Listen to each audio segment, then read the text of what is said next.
Hey there, all you 40K fanatics. It's me, Casey, coming at you again on the channel. Welcome back to the YouTube channel, and I appreciate you coming back for more sweet, succulent 40K content. Today, we're talking about the Primarchs. That's right, the 20 genetically engineered transhuman super sons of the Emperor of Mankind. Without any delay, let's get to it. So, the Primarchs. What is a Primarch?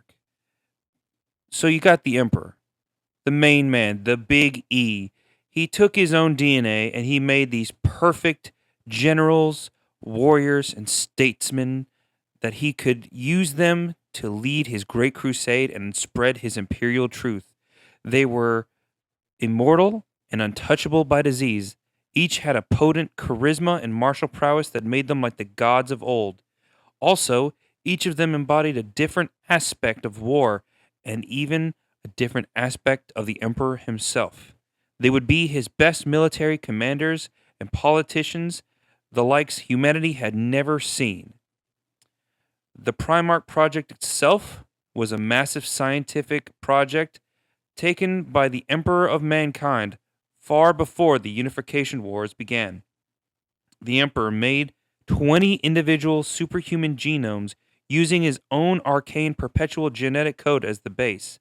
The Primarchs are not clones.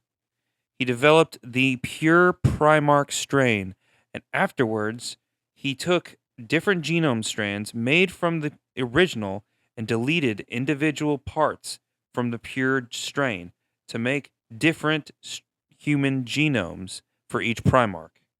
It's also important to note that during the Horus Heresy, a Raven Guard apothecary and an Adeptus Mechanis biologist analyzed the data of each individual Primarch strand and noticed that each had missing parts of them, but others even had animal like DNA strands inserted into them, much like Subject 6, who shall remain nameless, but I think we all know who it is. It's Lehman Russ. It was also implied that the Emperor used his own psychic sorcery and shady bargains with the gods of chaos to make each of the Primarchs. Not only that, but because he used top notch security to hide his little Primarch project from the Chaos gods. Each pod containing a Primarch, when they were just infants, were kept in a secret lab far miles below the Himalayan mountains in his secret gene laboratories. He had each gestation capsule covered in anti warp glyphs and runes, and the lab itself was covered in the best Gellerfield that had ever been made, which is sort of a psychic shield against the warp and the powers of chaos. After that, the scattering occurred. A giant warp rift opened into the Emperor's lab, caused by the gods of chaos, who were none too happy once they found out about the Emperor's plan to starve them of their worship and energy, using the spread of the imperial truth. A localized warp rift opened, and they were spread far throughout the galaxy, each going to a separate planet and eventually starting their own legend. It was a big setback for Big E, essentially.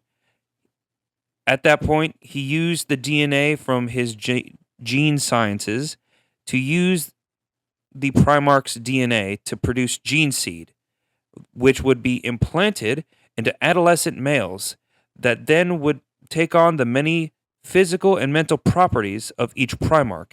These would become the first Astartes. He would use the Astartes to mass produce armies that he would send out into the stars and spread the Great Crusade and the imperial truth. During the Great Crusade, the Emperor would use psychic precognition, information gathering, and his telepathic might to find each Primarch. As each Primarch was reunited with their legion, they would become a father, older brother, and role model, essentially shaping the fate and temperament of each legion of Space Marine to their will. They were the source of that legion's temperament and personality, essentially. At first, the Great Crusade conquered thousands of planets, and as each Primarch was found, tens of thousands more would progress under the Imperial banner. Each Primarch strode the battlefields of the universe like immortal war gods of old, though even with their genetic superiority and immortality at hand, each Primarch would find their failings through jealousy, arrogance, high competitiveness, and a willingness to serve the Emperor. Each held grudges against not only each other, but even the Emperor himself. These flaws doomed humanity to the Horus heresy and the 10,000 years of stagnation, decay, repression, and endless war that would follow. The Primarchs each had a different way of thinking about the Emperor, whether he was a bad father, a tyrant, a conqueror, a creator, an enemy, or a friend. The Emperor treated each Primarch differently. Did he treat them differently on purpose? You be the judge. During the Horus heresy, half the Primarchs turned traitor, and Horus led them on a galaxy-spanning revolt that decimated the Imperium. Horus, the favored son and war master of the Imperium, fought and mortally wounded the Emperor. The traitor Primarchs fled, most becoming demon princes, loyal to the chaos powers, now ruling over their own small empires. The loyalist Primarchs either died, gave chase in the warp, went missing, or were wounded beyond saving.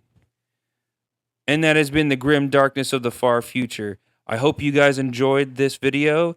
Like, share, and subscribe if you like the Primarchs.